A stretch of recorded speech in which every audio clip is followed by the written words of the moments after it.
So last time we spoke about prophecy in general, and we talked about what it would take to become a prophet yourself.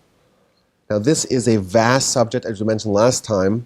In fact, I have 4 books that I'm using as central research guides towards the 13 Principles of Faith. The biggest one of them has 200 pages with small letters just on principle number 6, which is the principle of prophecy in general. There really is a lot to cover, and I decided to organize today's discussion kind of, after we had the introduction to prophecy, what's next.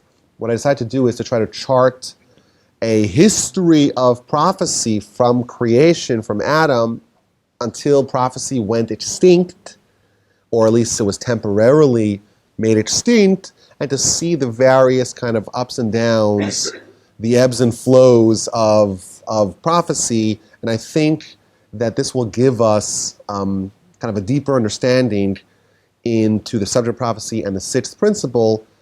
I'm a little bit worried because I'm pretty sure that the presentation may sound a little bit disjointed, but I think that in trying to compress a lot of information into the time allotted, I think it's the best template for moving forward in principle number 6, the idea of prophecy.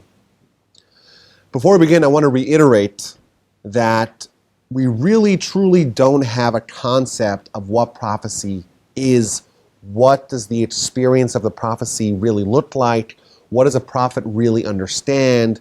Because a prophet knows everything. Every book is open before them. All knowledge is clear and lucid in front of them. They're going to transcend to a different dimension via their prophecy.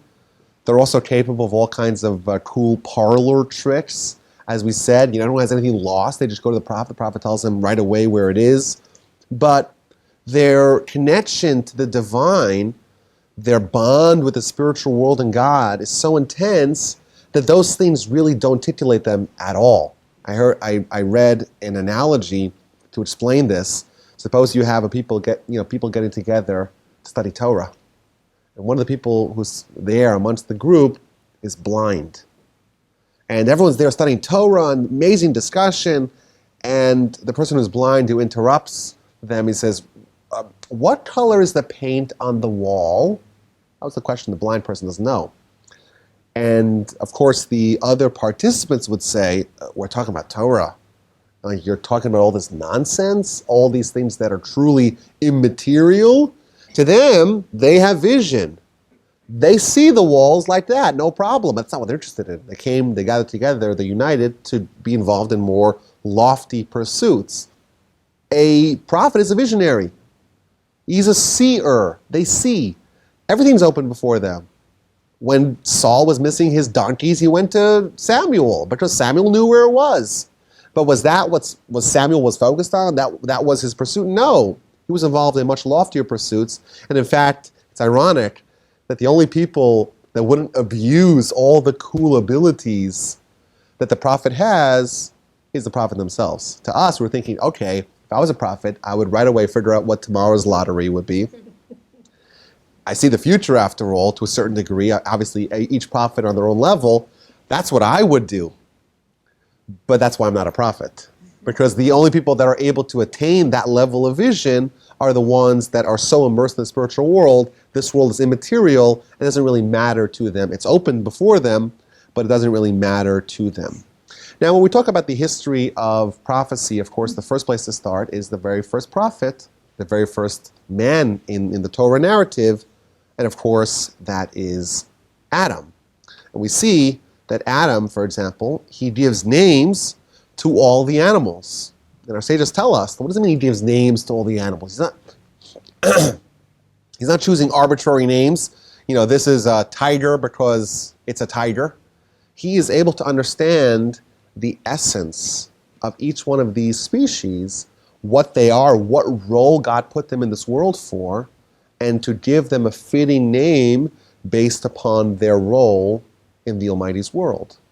Consequently, this ability, this skill of Adam to be able to give names to all the animals is a reflection of Adam's total clairvoyance, total clarity, total complete prophecy. In fact, there's many sources in the Talmud and other related literature that talk about Adam's unrestrained vision. For example, the Talmud tells us that Adam, he was from the earth to the heavens.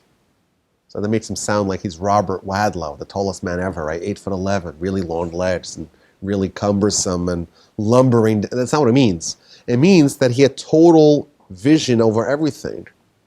A second Talmudic related teaching tells us that he was able to see from one end of the world to the other end of the world. He didn't have those Superman X-ray glasses. He had unrestrained vision of a prophet.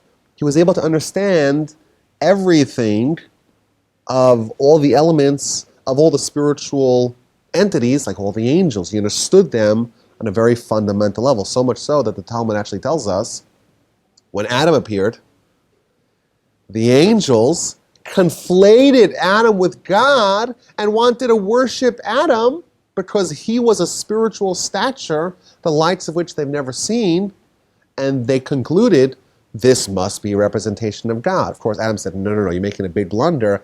I am a creation like you. Let us go together and let us all worship God. But of course, what this is telling us is that Adam was the epitome of a great visionary, of a great prophet, at least before his sin. After his sin, he's diminished. Of course, this is a much larger discussion. After Adam's sin, he's diminished.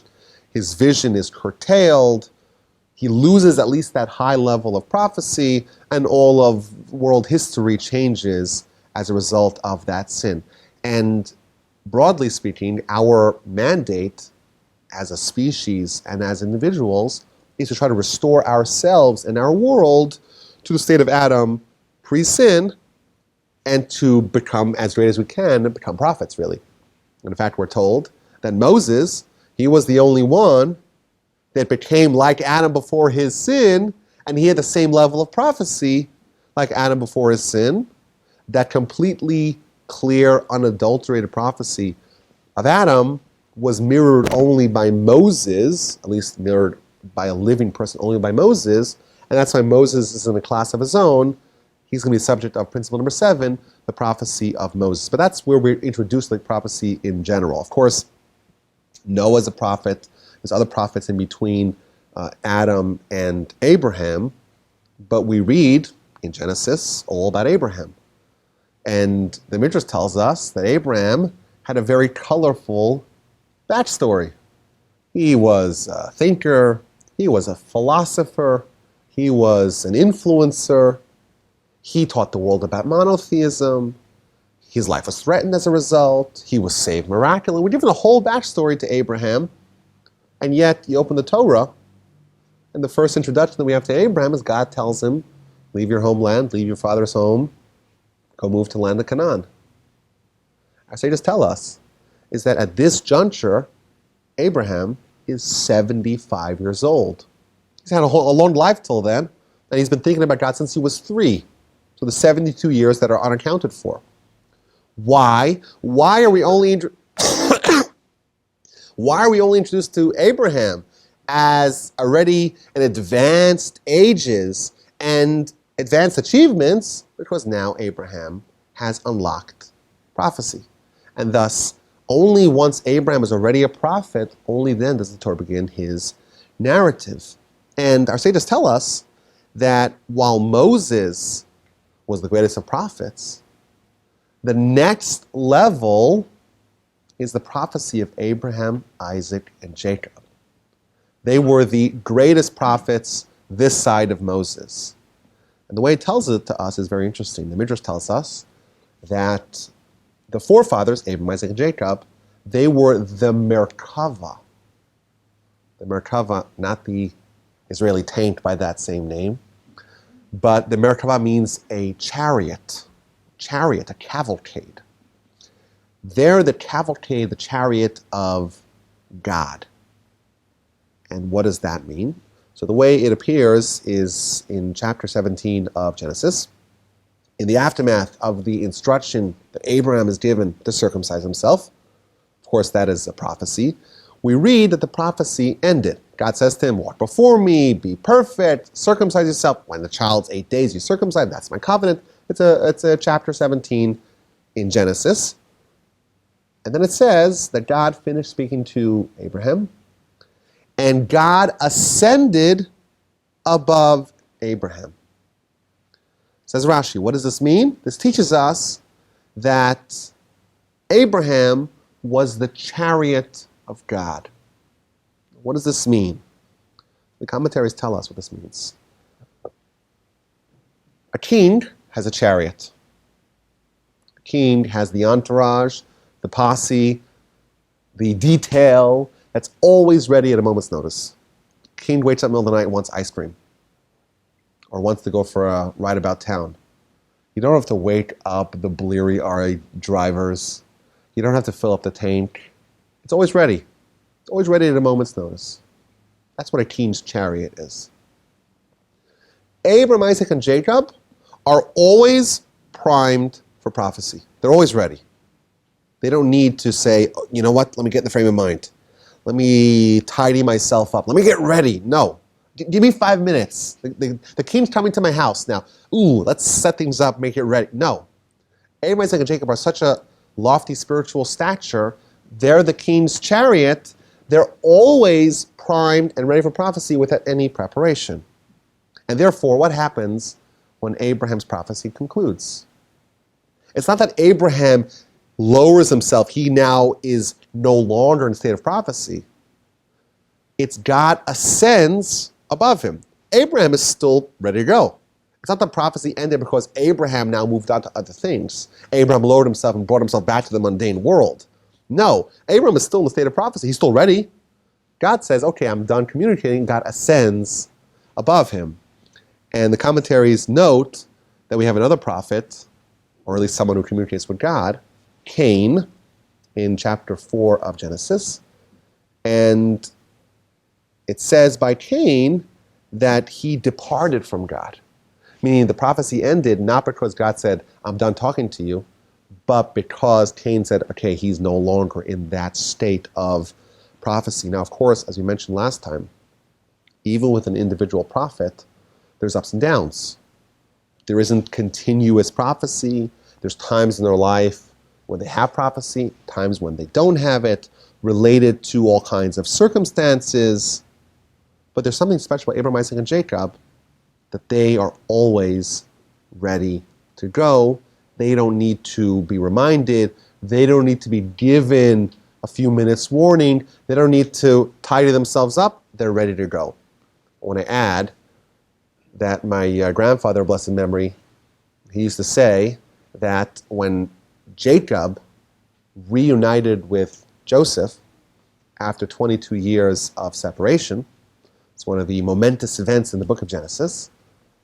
And if you read the verses clearly, you'll notice that Joseph is processing this reunion with deep emotions. He's crying, he's getting all involved.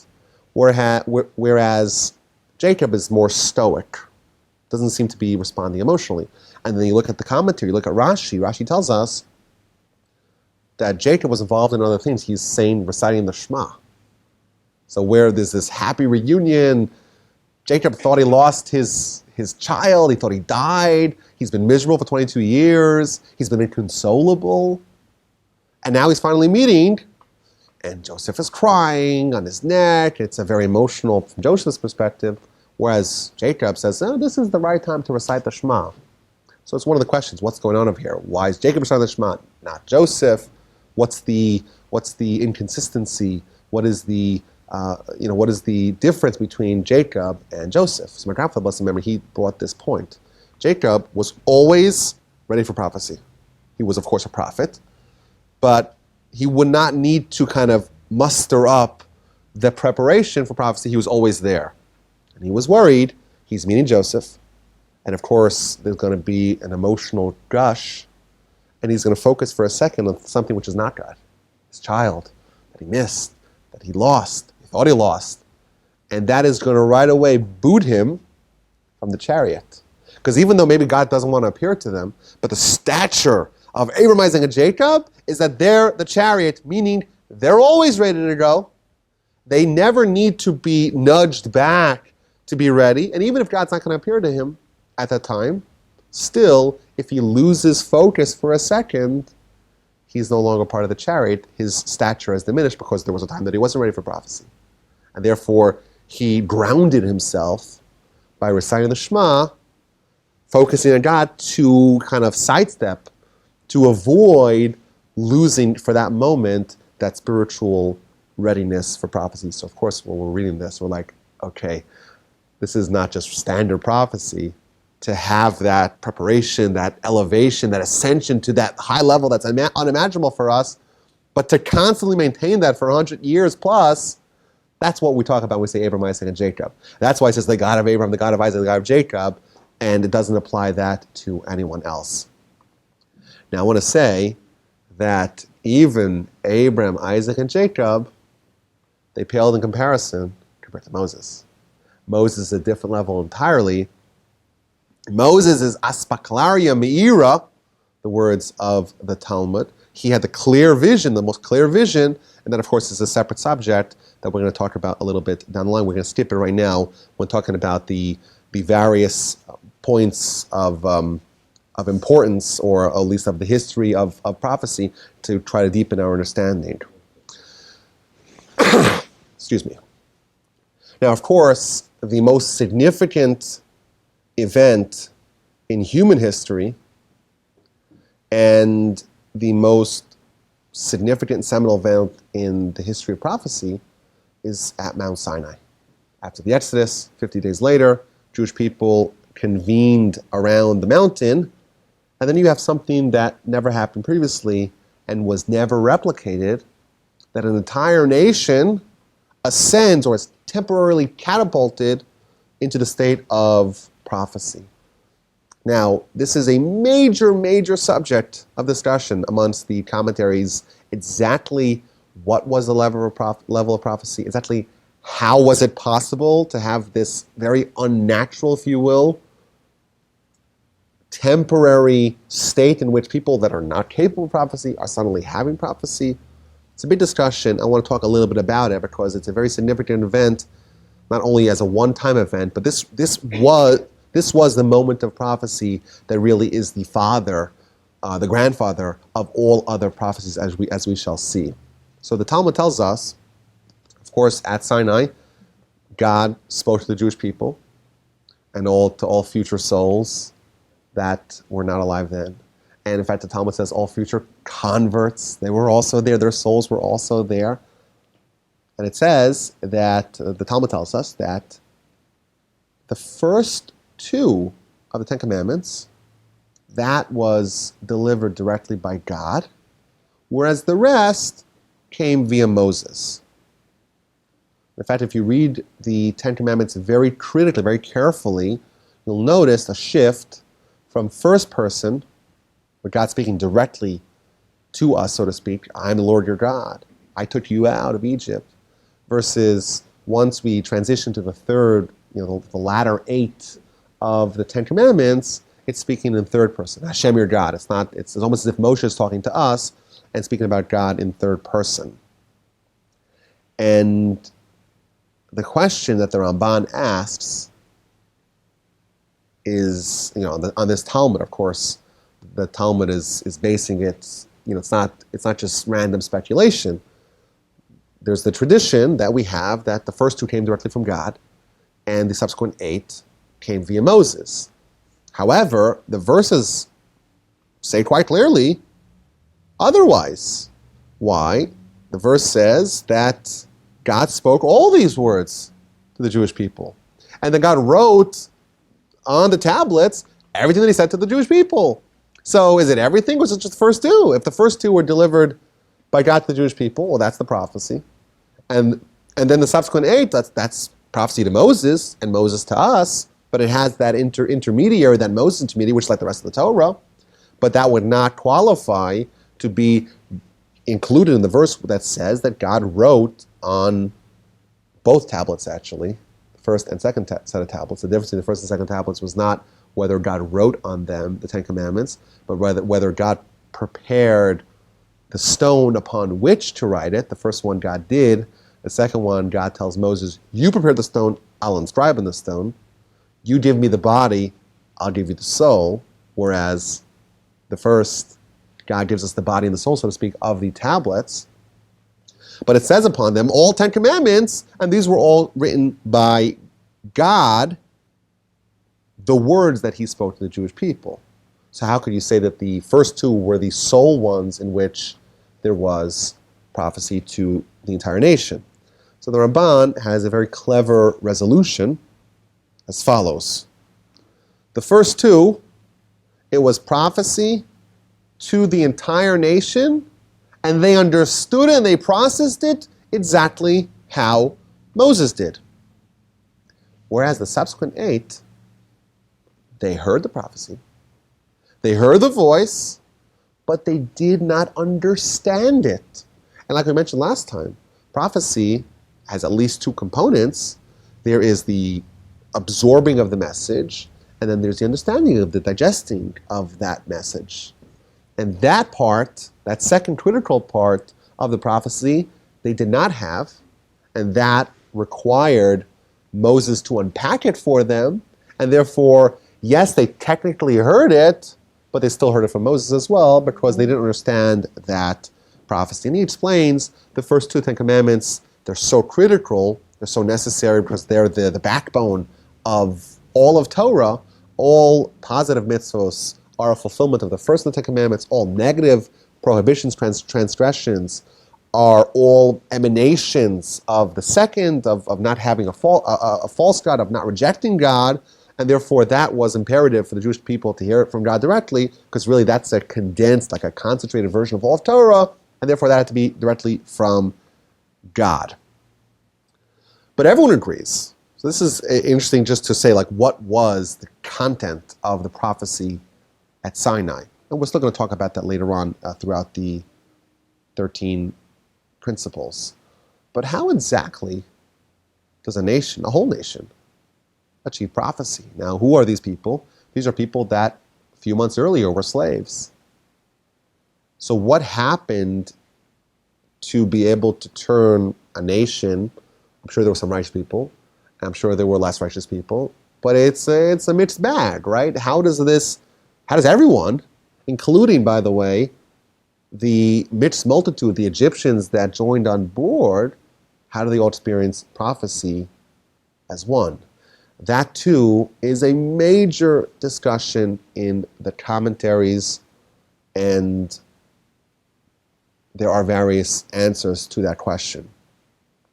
So one of the answers is that this was a miracle. This was, again, once in history event, that a nation and people that were not capable of prophecy, they got it nonetheless. And the Talmud says that they died, and they were blown 12 miles away, and they had to be revived, and they died again. That's why they told Moses, we can't handle this, you speak to us, we're not capable, this is unnatural, this is being brute forced. And indeed, this was something which was out of the ordinary. This wasn't a fit. And it happened anyhow because it was necessary, because upon this event, the truth of Moses' prophecy and the truth of Torah is going to be built. There is other ideas as to understanding this problem of how a nation comprised of a collection of different people that are previously were not prophets, how did they have prophecy? It does rely on some of the same ideas, but one of the commentaries suggests a very, very interesting idea, that as a result of the Exodus and the subsequent days that followed, and they start getting the manna, and they're surrounded by the clouds, and they have the pillar of fire, and they've experienced that miraculous year in Egypt with all the miracles. The nation is being elevated. Again, it is supernatural. That's why it didn't last. That's why the golden calf happened right afterwards. But the nation is being elevated to this higher level, so much so that some of the commentaries suggest, based upon a Talmud, The Talmud says that when Adam and Eve sinned, the venom of the serpent began to quiver within them. They became corrupted because of the sin. At Sinai, it's a completion of a process of expunging that venom, of removing the ill effects. The stench of the sin of Adam has now ceased. So they've been temporarily restored to the state of Adam, the stature of Adam, and consequently the prophecy of Adam, the way it was before his sin. Did Adam do anything to deserve his prophecy? No, he was created like that. Did the nation do anything to deserve the prophecy? No. They're being created now anew as Adam before their sin. It's an amazing, a very deep idea that some of the commentaries go with to explain how the nation achieved prophecy at Sinai. And incidentally, we can surmise from this that if you look at the sin of the golden calf and what it did, it's identical to what the sin of Adam and Eve and what that did. That's exactly parallel to each other. We have this period, this blissful utopia that was unearned utopia of Adam in the garden, and then he has this very unceremonious drop from God's graces because of this sin. And then we have this nation is elevated, and again, this idyllic utopia, unearned, and right away immediately follows that same pattern. There's that immediate drop. And of course, what this teaches us is that the unearned greatness doesn't last. But at that moment of Sinai, the nation was like Adam, free of sin, free of the Yetzer Hara, not subject to that quivering venom within them, and therefore, of course, the result of that human is unrestrained prophecy. I want to point, I feel like we're too far down this line for me to avoid this. The Kabbalists tell us that, Adam's soul was one soul, and then it got divided up, and it got divided up, and it got divided up, and it was divided into three, Abraham, Isaac, and Jacob. Like that was a replica of Adam, and then into 12, the 12 sons of Jacob, and then into 70 souls that descended to Egypt. And at Sinai, the 600,000 souls, that was a precise replica of Adam. What that means, you have to ask the Kabbalists. But what I can tell you what it means is that at Sinai, at the foot of the mountain, there was a replica of Adam before his sin. And now it makes sense how a nation, not worthy necessarily, not earned, how a nation experienced prophecy, because they were, at that time, recreated and refashioned as Adam was before his sin. Now, the results of Sinai, of course, are very significant. And we could almost suggest that everything we have today, all of Torah, it's all an extension of Sinai. Because after all, everything's built upon the foundations of Sinai. But the Talmud goes on to tell us even further that actually all prophecy was delivered at Sinai. It wasn't actually conveyed at Sinai. But the touch point of heaven and earth that happened at Sinai, that's when all the prophecies were delivered, and that's when the prophecies were here. They just weren't dispatched yet. So, for example, it quotes a verse in Malachi. Malachi is one of the latest of the prophets. It says, this was the teaching, the prophecy of Malachi that was in his hand. It was in the hand of Malachi. It says the Midrash. It doesn't say it was in the days of Malachi. It was in the hands of the Malachi. Why? Because Malachi, the prophet, Malachi, I think you pronounce it in English, the prophet, he was holding it since Sinai. At Sinai, there was a prophecy delivered to Malachi, and it was in his hand. It's just that he didn't have the permission to convey that. Meaning that this was the funnel through which prophecy was delivered, because this, after all, is a touch point of heaven and earth, and then all the other prophets are the ones who are at their time in the right place, are actually delivering what was actually conveyed via this mass prophecy that was given at Sinai. Moreover, the Talmud tells us, the book of Brachos, right at the beginning, it's one of those pages in Talmud that almost, anyone who studies Talmud eventually gets to it, because it's like first book of Talmud's Brachos, and it's like page 5, I think it is. So it's right at the beginning. And maybe we could even posit that it was put there because it's so important. At least people will get to this because it's so central. But it says that what was given at Sinai is everything. Torah, Nevi'im, the prophets, Ksuvim, the writings. Moreover, any insight, any new novel insight that we come up with today in Torah, brand new, no one's ever said it, actually that was part of what was given at Sinai. All the words of the prophets, all given at Sinai, and that is why Moses is the father of all prophets, and he's the father of all the sages, because after all, he was the one who facilitated the great transferring of prophecy and of Torah and of godly wisdom and godly inspiration that was done at Sinai. And we have another shift that happens here. The Talmud tells us, Sinai has a lot of different names.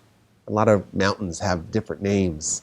Mount Moriah, Har Yera'eh, Jerusalem, Temple Mount, Harabayit. A lot of names for the same mountain. Mount Sinai is called Mount Sinai. It's also called Chorev. Chorev or Horeb. Why is Mount Sinai called Chorev? So the word Chorev means destruction. So simultaneous with the ascension of the nation at Sinai and all the future prophecies that are being conveyed at Sinai, there is a concurrent destruction for everyone else. Because now the nation's been selected. One nation's been selected as the nation of prophecy, and all the other nations no longer have the opportunity to unlock that level. Because remember, prophecy, it's not something isolated. It's a reflection, and we'll talk more about this in a little bit, of closeness between God and humanity. And this is the greatest incident in which there was this closeness, and it was designated exclusively to one nation, to the exclusion of the other nations, and therefore part and parcel of the Sinai experience is the concomitant destruction of other nations from achieving that same greatness. There's never been another replica of Sinai, because this is the binding of God and the Jewish people. And of course, this raises the question of prophecy appearing by Gentiles post-Sinai. Maybe before Sinai, Noah was before Sinai, but before the Jewish people. It was more like it was an open field. Whoever was able to achieve the levels of prophecy, even without Torah, pre-Torah, much harder obviously, but they were good candidates for that.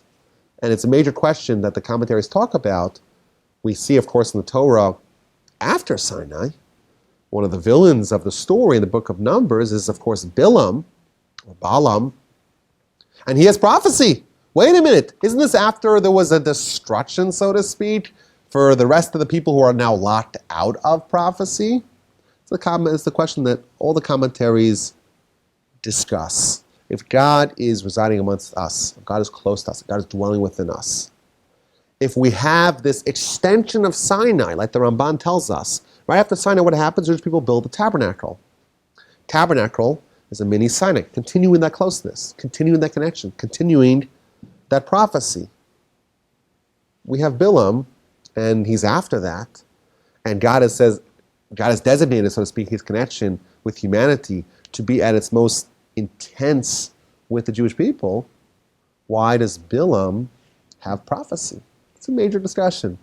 So Talmud says, well, Bilam, he wasn't a real prophet. He was more a kohen. He was a sorcerer. The Midrash gives us a different answer. The Midrash tells us that it's true.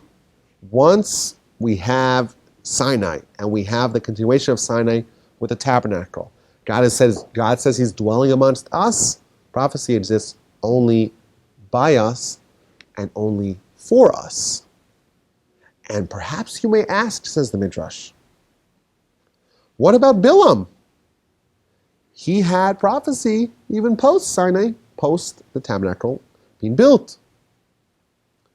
The Midrash gives us an interesting answer. It says, well, Bilam, let's look at the content of his prophecy. Praises for the Jewish people. Matovu ohalecha Yaakov, how goodly are your tents, O Jacob. God does not see any sin amongst Jacob. There is no necromancers, sorcerers amongst the Jewish people. Who is counting the dust of Jacob, the children of Jacob? Again, many, many compliments and wonderful prophecies that Bilam is foretelling about the greatness of the Jewish people, and therefore, okay, that's the exception. Because this kind of is a Jewish prophecy, because look what he actually says. On his own, maybe he's a sorcerer, but when he is given the prophecy, it's prophecy that is also there to, to tout and to laud the greatness of the Jewish people. In fact, some of the commentaries add, if it was just us saying these nice things, well, we're kind of biased. But when you have Bilam, who has such a pathological hatred for the Jewish people, and he still says that once he achieves prophecy, well, then we should know that these things are true, and that will really penetrate our hearts, the message of such a prophecy. There is an alternate approach to understand the prophecy of Bilam, and this is something that we'll see a little bit later on as we go through the various transitions throughout the history of prophecy, and that is that there's always has to be a balance. There always has to be a balance. The Almighty created His world in which, and specifically for the purposes of free will, can exist.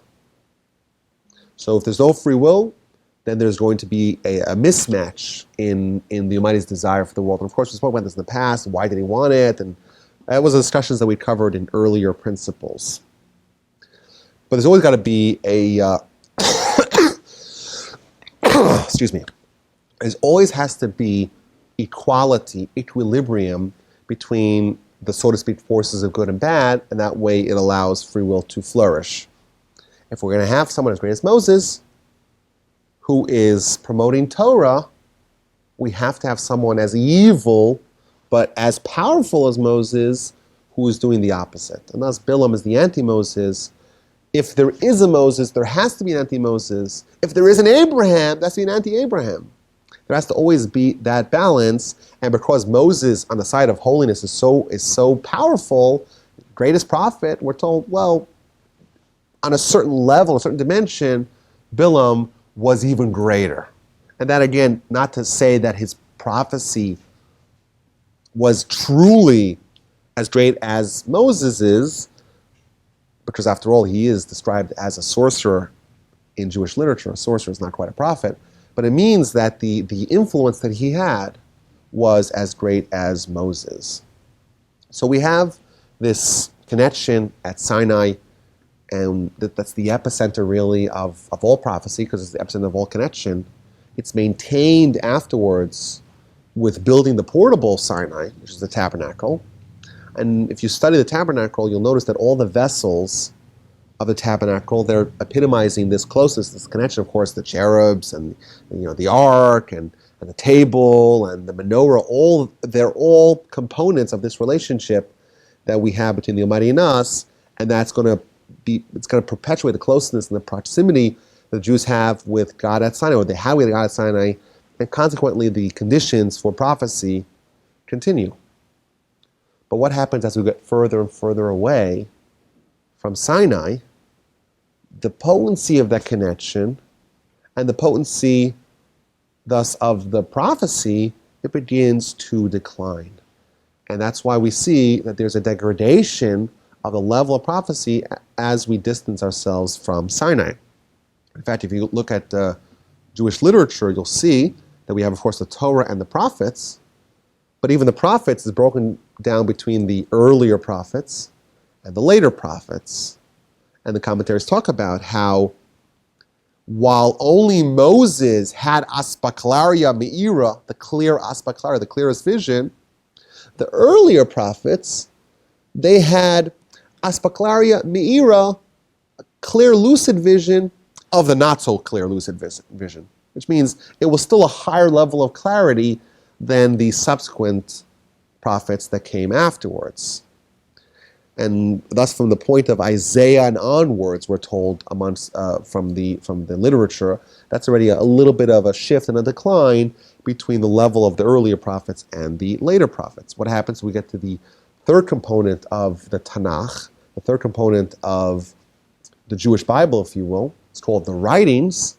And our sages tell us that the writings were not actually written with prophecy or full-blown prophecy, only with what's called Ruach HaKodesh, literally the divine spirit or the divine inspiration, which is, so to speak, a level of prophecy, but not quite the same as full prophecy. And we'll talk more about the differences between that. So the Rambam tells us, he gives a description of what it's like to have Ruach HaKodesh versus prophecy. Ruach HaKodesh, divine inspiration, is that a person feels as if something is descending upon them. And there's some other force there. And he's speaking words of wisdom or praise or words of rebuke, other words, other ideas, and he's still awake and he's still alert. He's still living as a human, but now there's some other force that he feels that's descending upon him. And that is speaking with Ruach HaKodesh. Whereas when someone is actually having that high level of prophecy we talked about, they're departing their life as a human and temporarily living like an angel.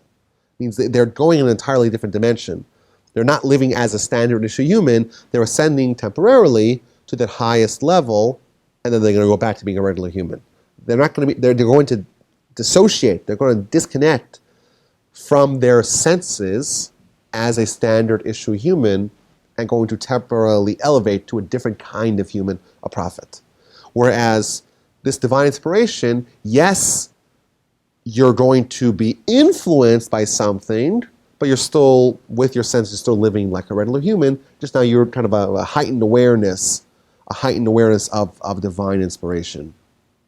And when we talk about the latest of the prophets, Haggai, Zechariah, Malachi, etc., the Ramban tells us, quotes a verse in Zechariah.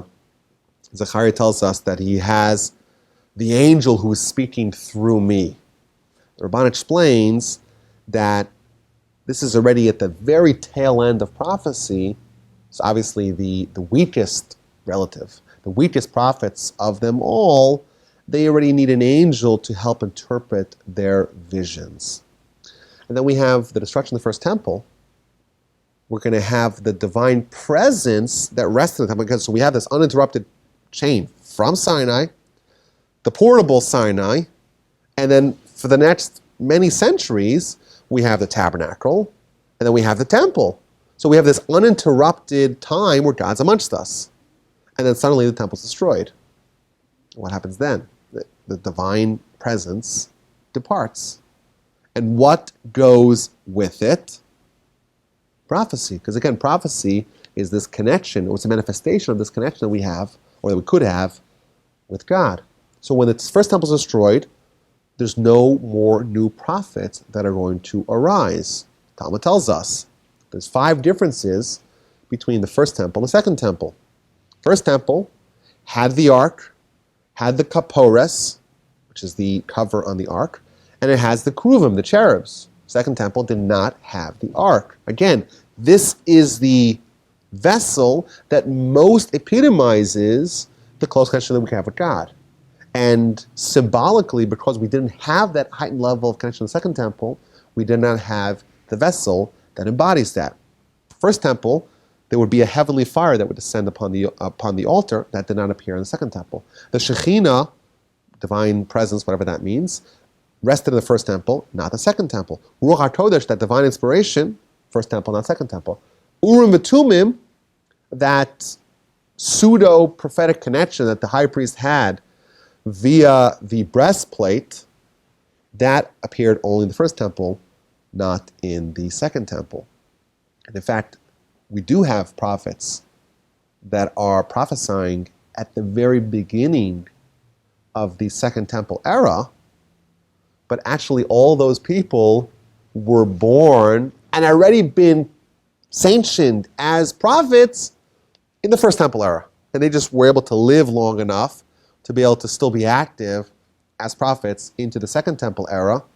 But once the first temple era ends, first temple is destroyed, there's no more prophets that are being created, if you will. And the ones that are alive, they're the last ones, or at least until Messiah comes and everything changes. We'll talk about Messiah in a little bit. And we'll talk about Messiah a lot once we get to the actual principle that talks about I think it's the 12th one that talks about believing in Messiah. But at that time, First temple is over, no more new prophets, and the ones that do prophesy in the second temple era, they're the ones who are the holdovers from the first temple era. Now, as we mentioned, prophecy, if we merited to live at a time where prophecy was extant, it's a very deeply spiritual world. If you lose your donkeys, you go to the prophet says, well, actually, I'll give you the coordinates where they are right now. And you do that 100 times, and every time he's right. What is that world that you're living in? Could you deny God? It'd be very hard to deny God under those conditions. Yet we're told, and this is again an unimpeachable reality, is that there always has to be a counterweight. What is the counterweight to prophets? And what is going to go away once prophets go away? Because again, we lose the prophets. If the counterweight was still very strong, we would again have that asymmetry. We always have to have the equilibrium. We always have to have the conditions that free will can reign always have to be present. We find a very interesting story about the end of prophecy. It appears twice in the Talmud, in Yoma 69b, in Sanhedrin 64a. I want to preface this. This is a very Kabbalistic teaching. So we'll try to hold off any questions on it, because the questions are obvious and they jump out. Because what we're going to read about, it's very odd, but we're going to read about the end of the prophets and the end of something else, because they came together and they had to come together because they were the counterweights to each other. The Talmud quotes a verse in Nehemiah, again, one of the very later prophets. The verse says, they cried out with a very loud voice to Hashem their God. So everyone's crying out. What's happening here? What are they crying about and why? So Talmud explains. They're saying as follows, woe, woe, W-O-E, oive, as we'd say in Yiddish. This is what destroyed the temple. And this is what burned the sanctuary. And this is what killed the righteous. And this is what caused the Jewish people to go into exile. And behold, it is still dancing amongst us. They're talking about the counterweight. They're talking about the yang to the yin of the prophets. They're talking about the desire, the lust for idolatry. Prophecy is undeniable evidence for God. Yet that can exist. You have to always have something which is equally as strong. That was the lust for idolatry. That was the counterweight. And now they don't have the ammunition, or they'll lose the ammunition to fight it. They have to get rid of it because it has to go away. It has to go extinct. At the same time, the prophecy is going extinct. So they prayed. So continues the prayer. And they're telling God, you only gave us this desire to get reward. We don't want it, and we don't want its reward. We're not interested. No, thank you. So they sat for 3 days in fasting, and they prayed, and a paper or a note descended from heaven. It said one word in it, emes, it's true, i.e., yes, okay, I've agreed to your request. A small fiery lion cub burst out of the Holy of Holies, and the prophet, who is this? The prophet Zechariah, one of the last prophets. He said to the people who were participating, who were called collectively the men of the Great Assembly, that thing that you just saw, that is the lustful desire for idolatry. Oh, obvious question. My goodness, what's it doing there, right? Good question. So they tried to grab it, and as they grabbed it, one of its hairs fell out, and it let out a shriek that reverberated around the whole world. And they said, "Oh no! If we try to attack it, try to kill it, it's going to shriek again, and God will have mercy on it. What do we do?" So the prophet came up with a great solution. Let's put it in a container of lead, and we'll cover it with a covering of lead, and that will absorb its streams. That's what they did. They put it in the lead box. Now it's hermetically sealed. We don't need to worry about it. And they said, aha, this is a very propitious time. Why don't we ask for even more cool stuff? There's, of course, the lustful desire for idolatry. We got that taken care of. It's in the bank, literally. It's in a lead vault. We got it. We're good. That desire is no longer going to, quote, dance among us. But there's another desire, the desire for sexual immorality. Let's get rid of that also once we're at it. So they did the same thing. Again, they sat, they prayed, and they got it. We're not told what this one looked like. And they said, you know what? Let's just wait and see before we get rid of it. Let's put it in a detention cell for 3 days. So they put it in a detention cell for 3 days. Now people no longer have the desire for sexuality. And then there was a sick person, and they needed a fresh egg because that would help them, give them the protein that would help them get better. But you know what? You gotten rid of this desire, and people's and animals' reproductive systems just ground to a halt. So even the eggs that were on the brink of coming out, they just stopped. They froze in place. That's it. So they realized, oh no, we actually kind of need this. This is a Yetzer Hara. This is lust that could be used for bad, but it's the engine that drives the world. So we need it. So what do we do? So he said, maybe let's pray that we should have just the good parts, not the bad parts. Problem is that the Almighty doesn't do any half measures. It's either all or nothing. So you want to get rid of it, you got to get rid of it. But then we see how disastrous that is. So what they decided, this is again the words of the Talmud, again very Kabbalistic, what they did is they blinded its eyes. They damaged it, which caused people to no longer be drawn and attracted to their mothers and their sisters. So incest became no longer lustfully desirous. Thus concludes the Talmud. Now, I want to point out there's a lot of interesting things there to draw. Like if, the difference between the lust that people could have for forbidden relationships versus the lust that they don't have for their sisters and their mothers, that's the exact difference, we're told, between what we desire now to bow down to an idol versus what doesn't titillate us at all. We don't see any value or meaning behind it. We're kind of revolted by the whole notion versus what it used to be like, when they actually had the desire for idolatry. And in fact, there's a very dramatic teaching in the Talmud where one of the greatest rabbis, Rav Ashi, he was one of the primary architects of the Talmud. He started speaking about Menashe, the king of Israel, one of the bad kings who did idolatry. And he's like, tomorrow we'll talk about Menashe. So he has a dream that night. And Menashe appears to him in his dream. And he says to him, why are you talking about me like we're equals? About Menashe, who do you think you are? He said, well, you did idolatry after all. I read the books.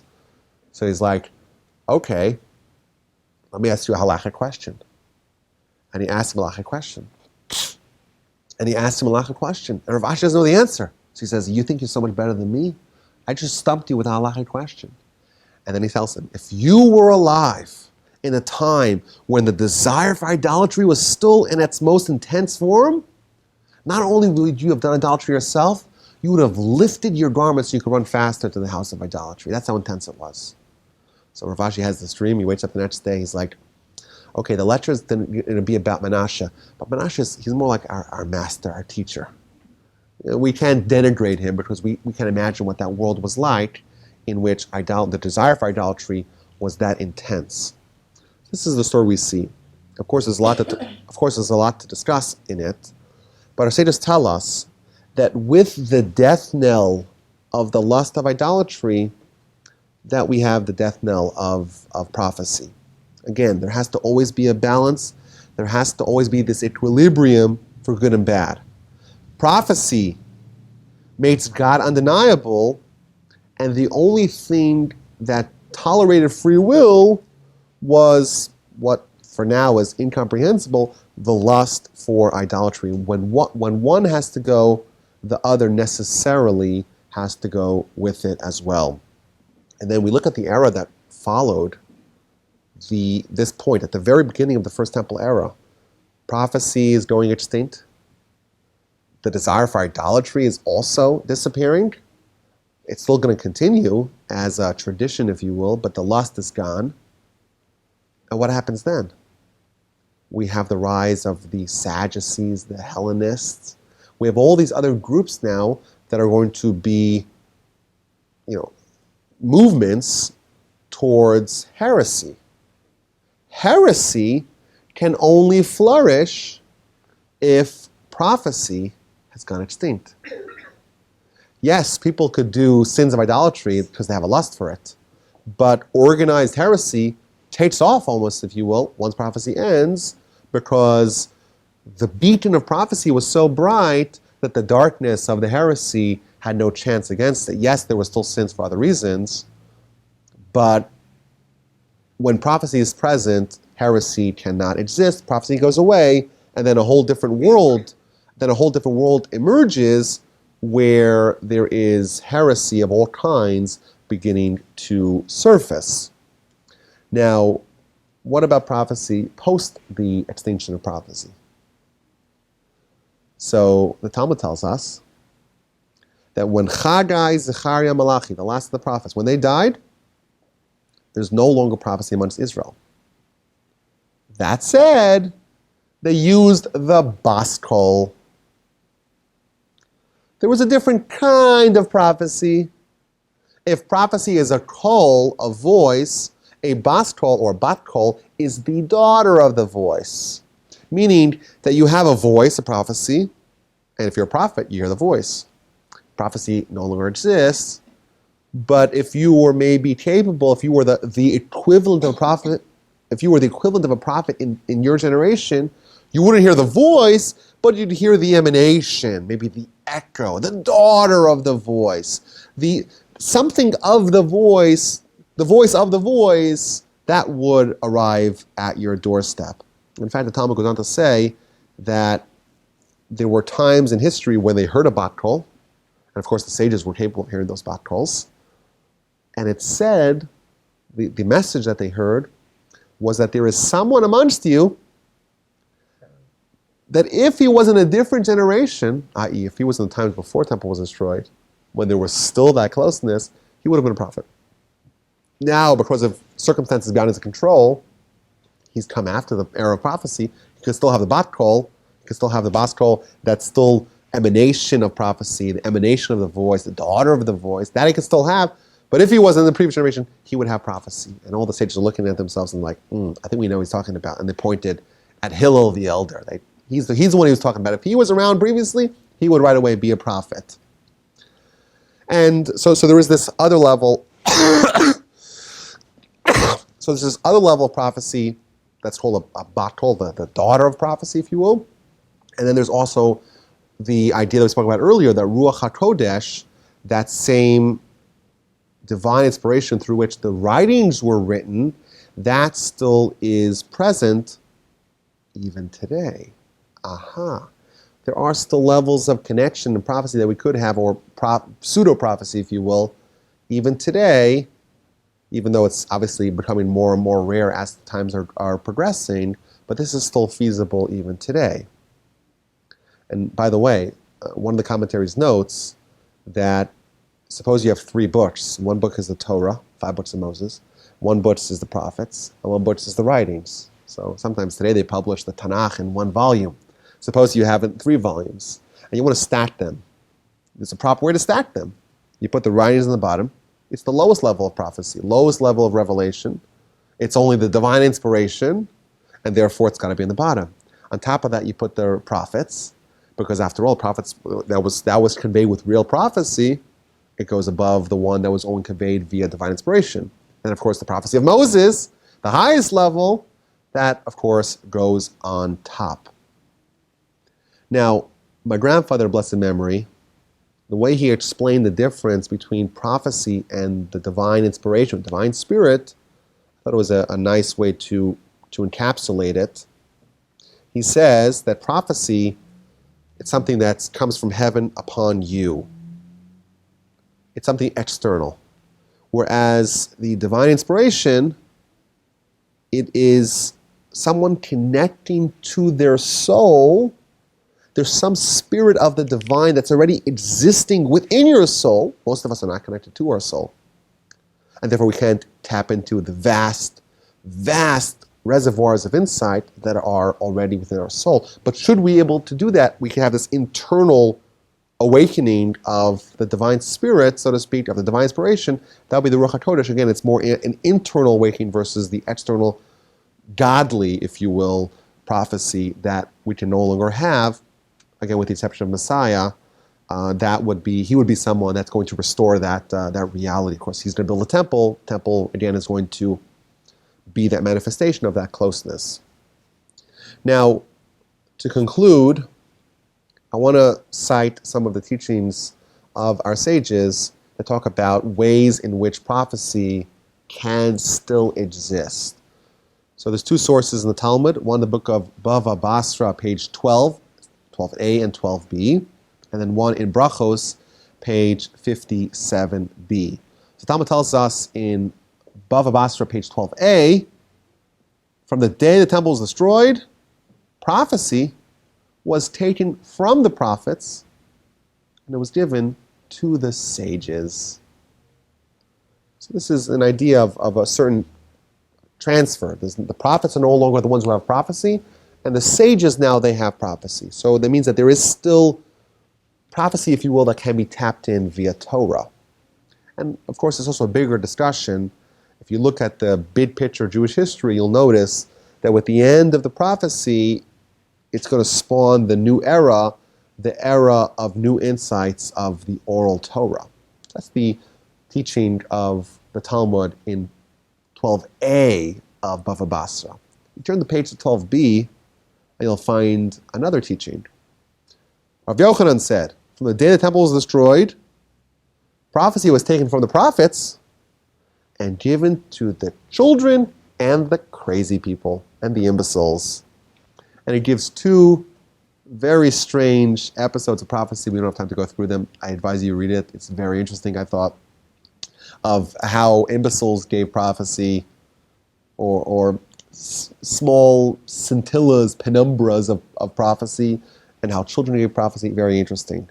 So we have these ideas that prophecy in its original state is extinct, that we have this era of the Bat Kol, we have this Ruach HaKodesh, these other things, and then we have this prophecy or components of prophecy that's still manifesting itself by the children, by the insane, by the sages. Makes a little more sense than the other two. And then we find the teaching in the book of Brachos, page 57b, that dreams are a 60th of prophecy. In fact, the Talmud says that there's 5 things that are 60ths.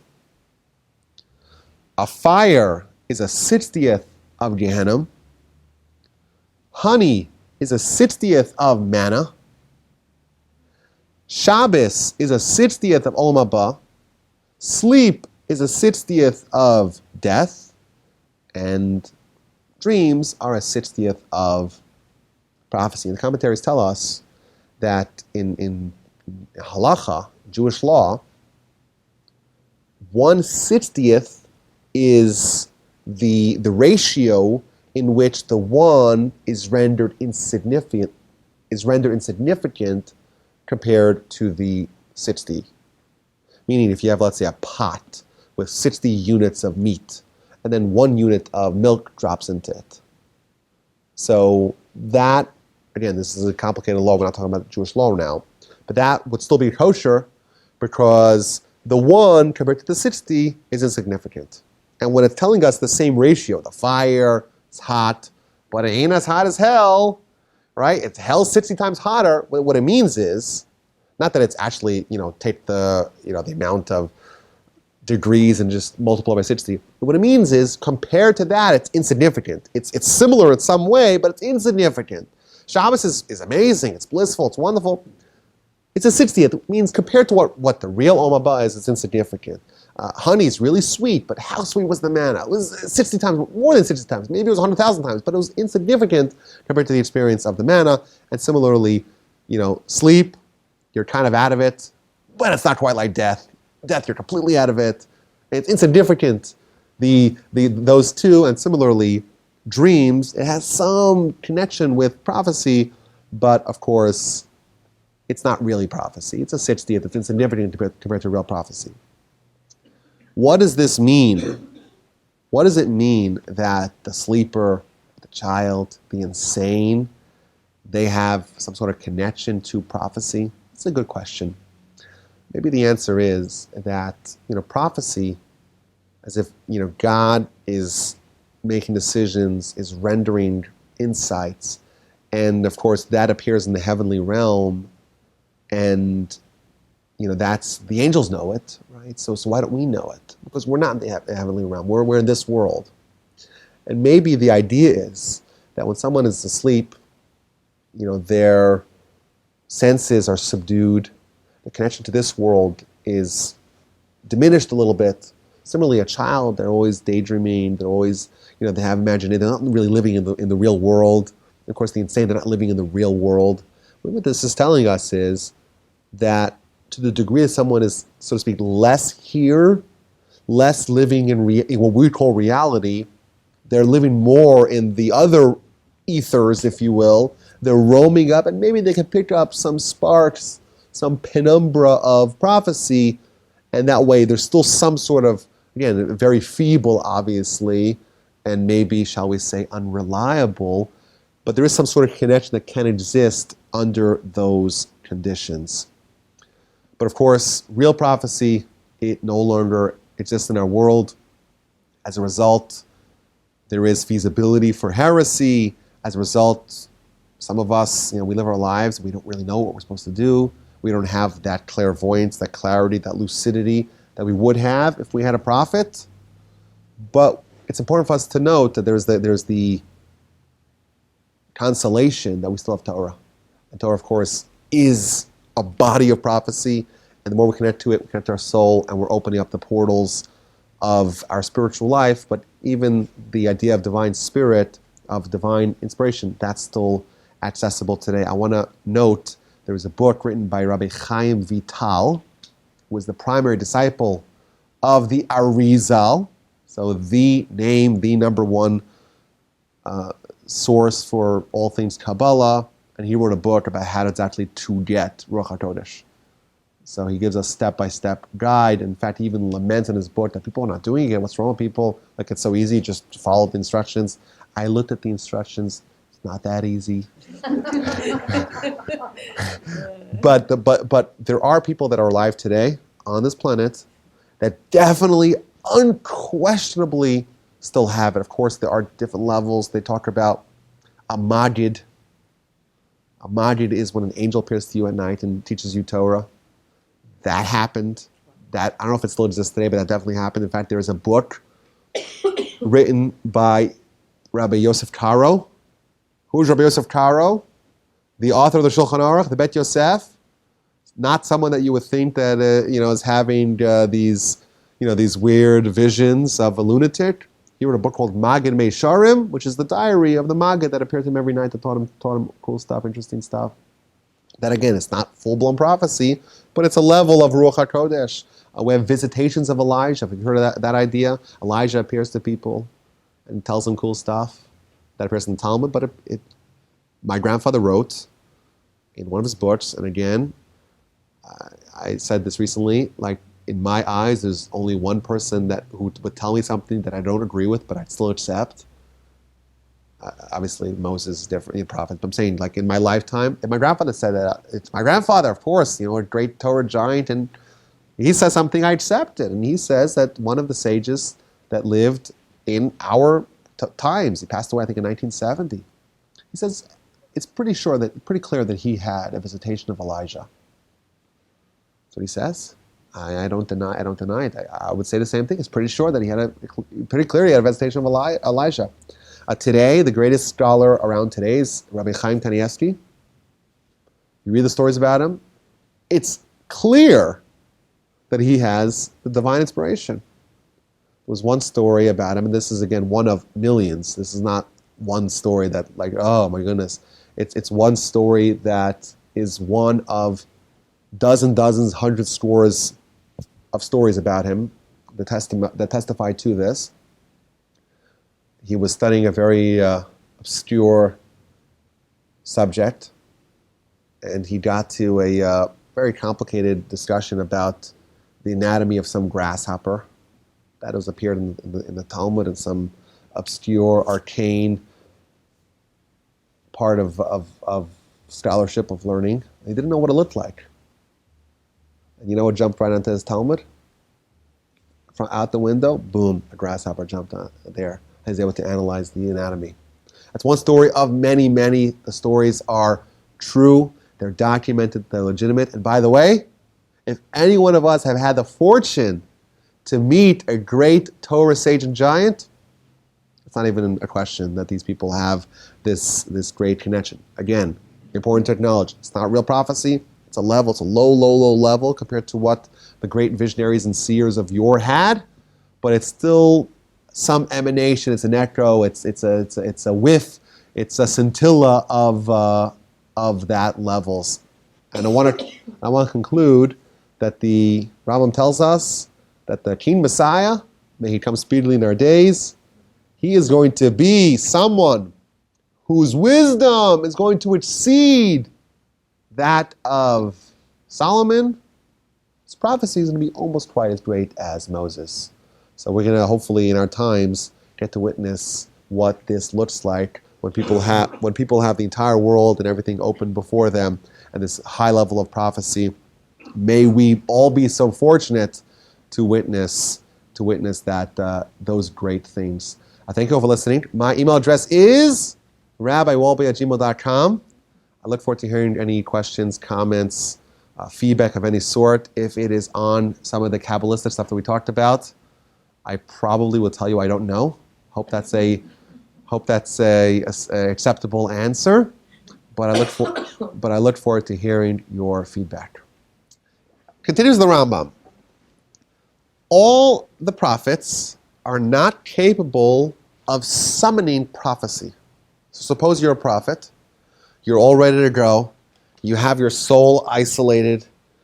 You've totally weakened your body. You've overcome the Yetzer Hara. You've done everything. Now what? Where do I press the button? How do I initiate prophecy? The answer is you can't. You could prepare yourself. You could prime yourself. But of course, it's in the decision-making ability of God to determine whether and when and under what conditions you actually receive that prophecy. You have to make yourself ready for it, put yourself in the right mood. Like we mentioned earlier, you can't be sad, you have to be joyous. You take the steps to prepare yourself, but ultimately it's possible you'll have it, and it's possible that you won't have it. And continues the Rambam, all these things that we described, all these limitations on prophecy are all true with all the prophets, with the exception of Moshe, our master, the father of all the prophets.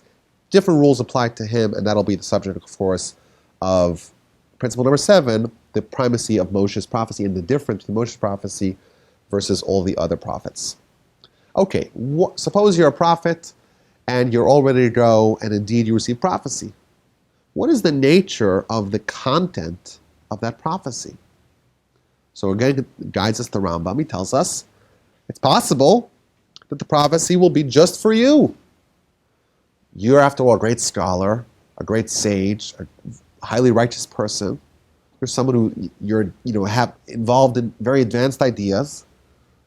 And sometimes Yomari will just give you prophecy because he wants to increase your wisdom, increase your insight, increase your knowledge. And it's just for you, it's just relevant for you, and no one needs to know about it. It's just your communion with God.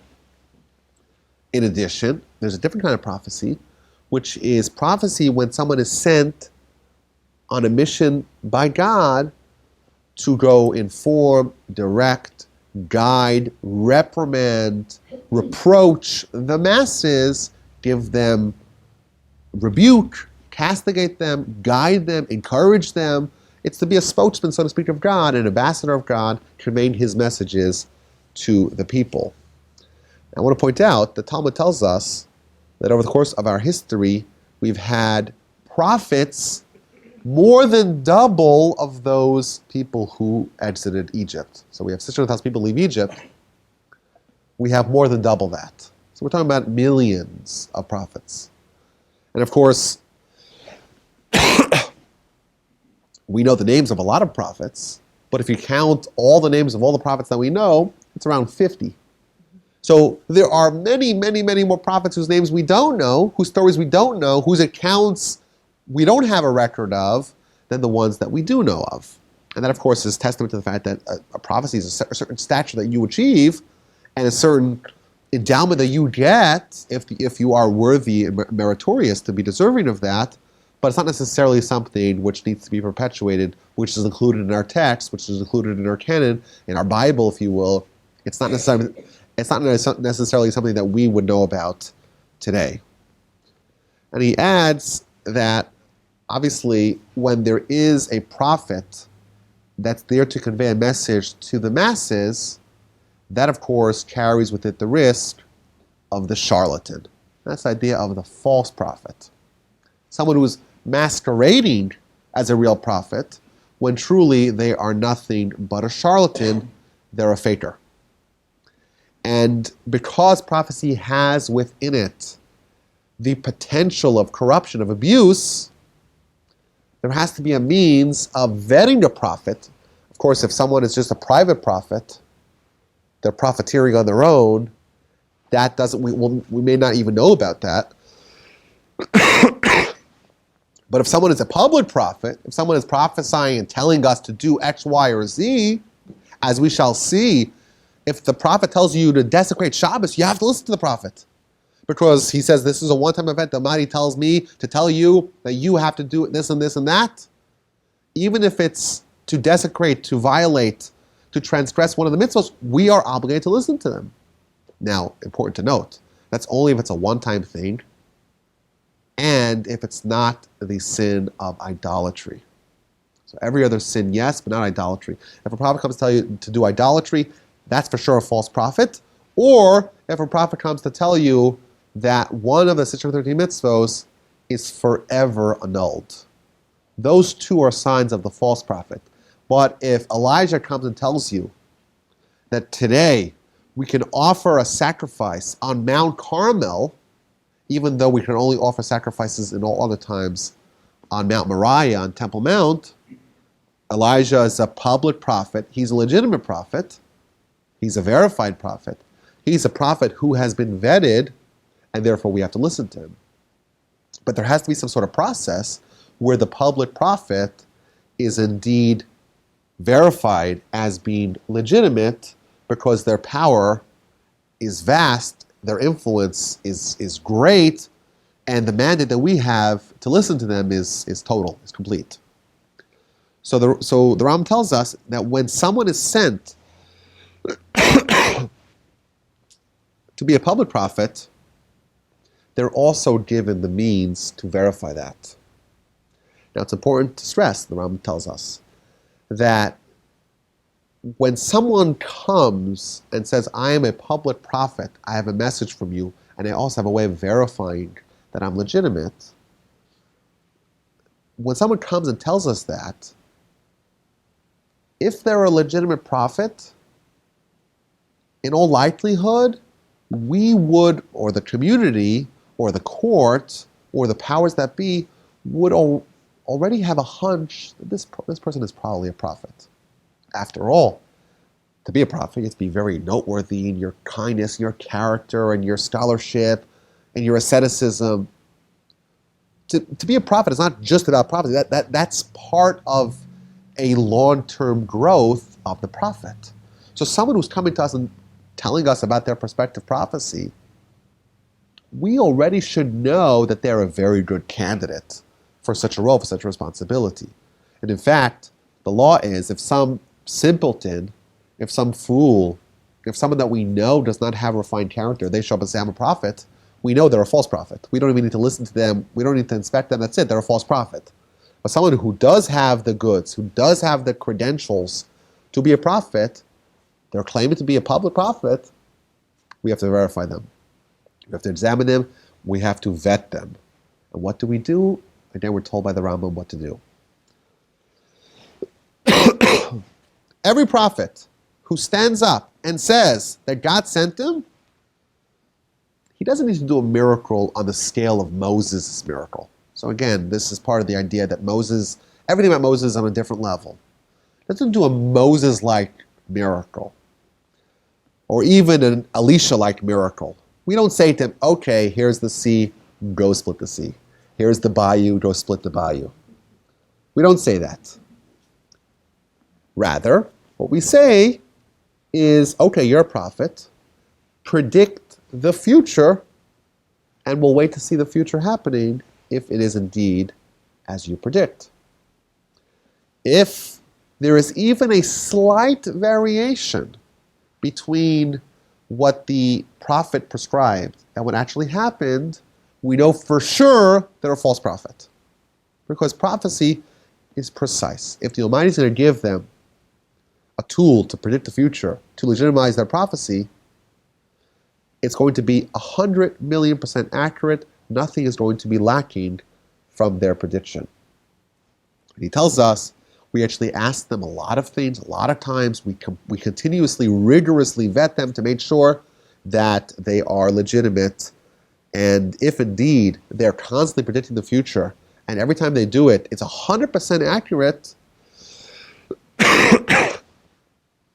then we know, behold, this person is a true prophet. And the Rambam goes on to talk about, well, this seems like a shoddy way to do it. After all, aren't there necromancers and stargazers that are also have clairvoyance, tell the future?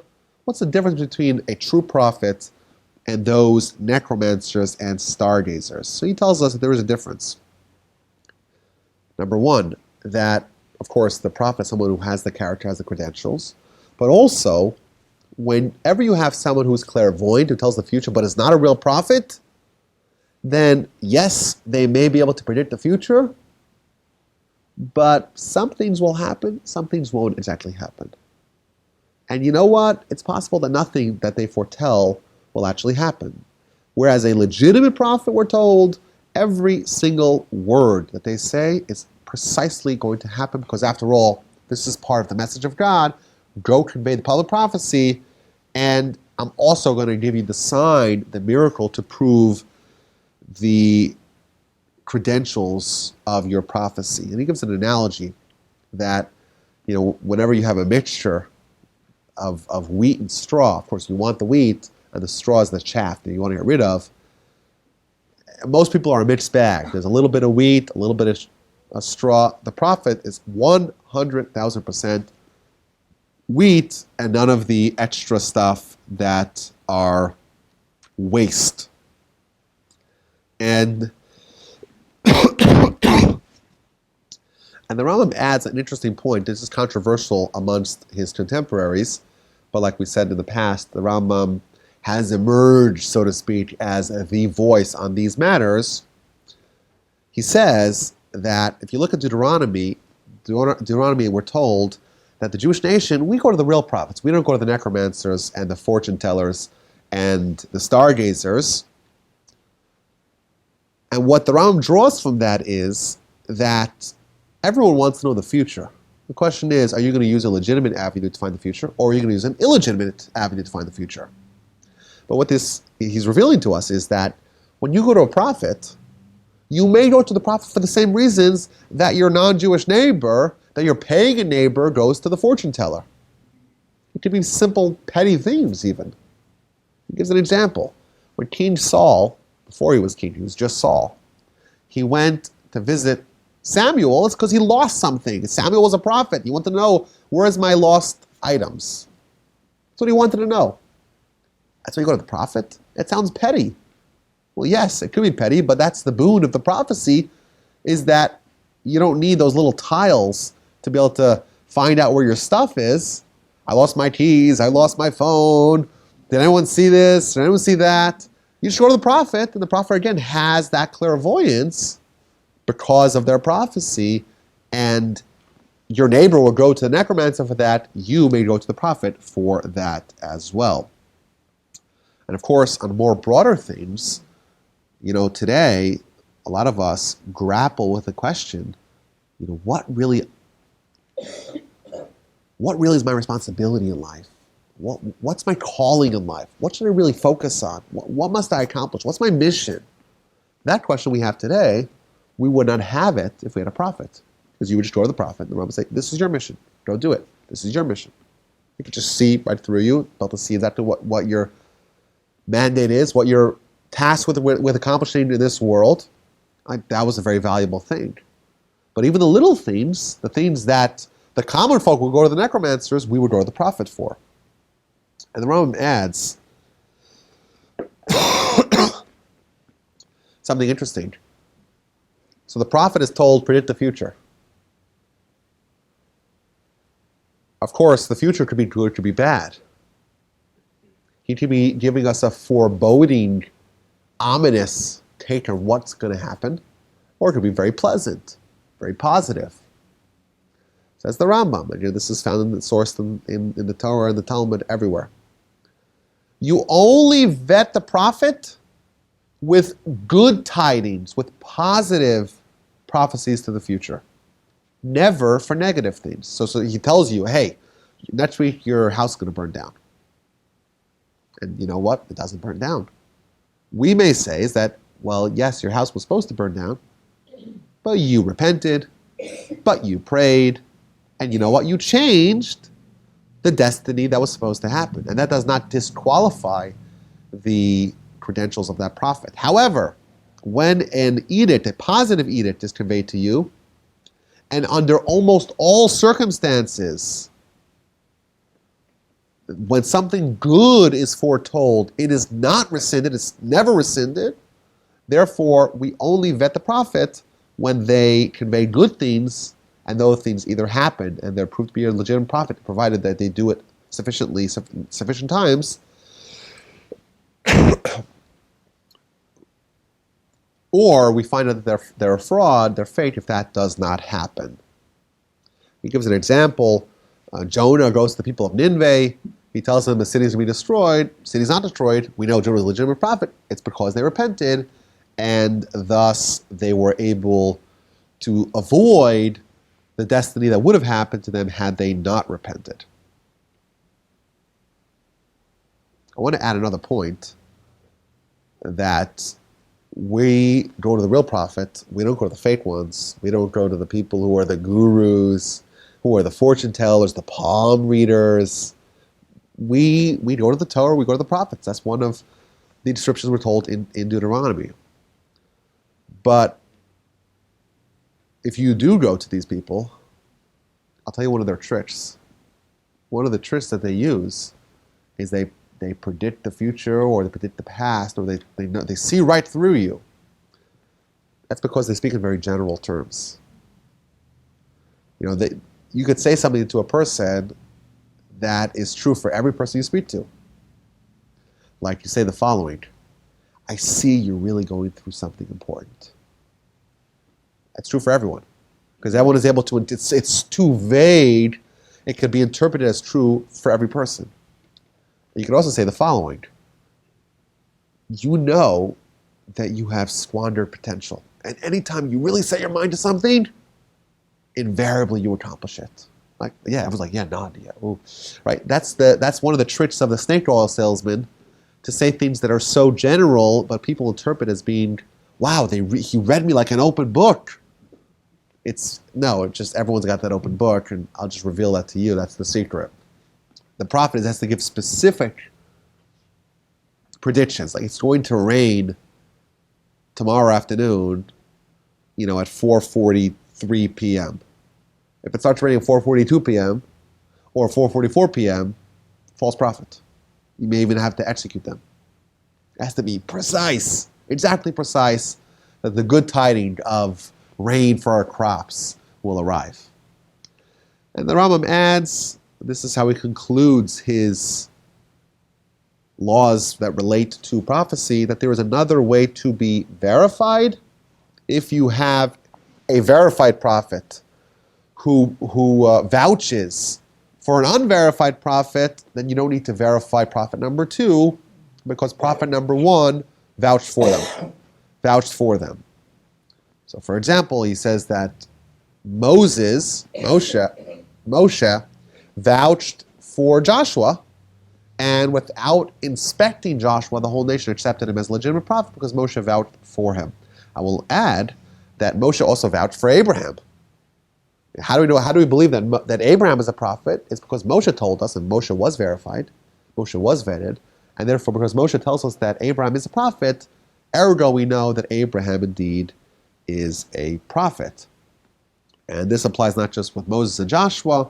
For all of history, if there is a verified prophet that, again, we tested multiple times and is behaving like a prophet, we cannot question him. We cannot try to question the legitimacy of his prophecy. Maybe it's not true. We know once he's verified as a legitimate prophet, we believe him. If he points to this person and says this person is also a legitimate prophet, that person is right away elevated to that status.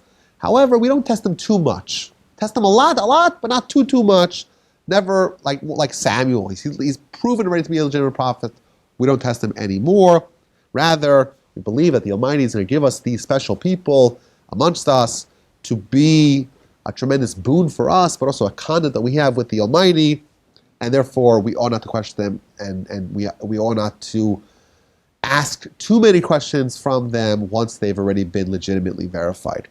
So this could serve maybe as a general introduction to the concept of prophecy, the idea that the Almighty is connected to us in such a visceral, intimate way that there are these special people to whom they've earned the right to become someone who is worthy of prophecy.